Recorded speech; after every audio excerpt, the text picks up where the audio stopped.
Latinos are being heavily courted in this election cycle. They are the nation's fastest growing ethnic group, currently making up 1/6 of the population.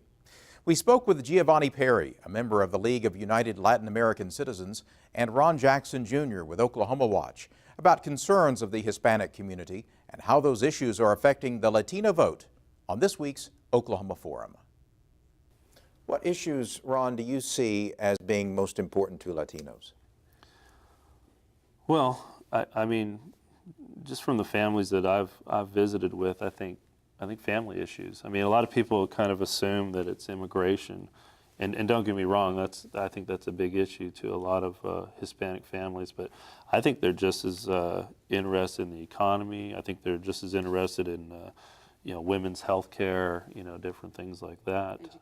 Education. They're really big on education. I mean, that's because that's something, and we take it for granted here, but that is something I've heard from almost every family that has come here illegally, is that they want to get their kids an education, and they find it such a blessing that they can get an education because they couldn't get it in Mexico. They had to pay.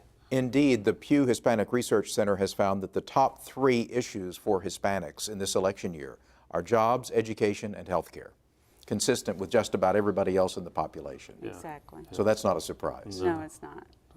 However, the Latino population is more interested in immigration, much more interested in immigration than other ethnic populations. And they're more likely to support Democrats, although other research indicates that about 54% of Latinos are much more ideologically conservative than other groups. Why do you think there's a disconnect? Do you see any rationale behind that kind of an apparent disconnect? I think their hesitance to join a political party is the same reason they're not voting, is because they don't feel that their voice matters or counts. They're not going to listen to them, so why bother? Those groups do whatever they want to, whatever the Latinos say. But if they would participate in the process, and I think they need some education in that area, they don't know how to participate in that process. But once they get that, I don't think the Latinos realize the power that they could have if they actually all joined together and started voting as a group. I've noticed a generational thing.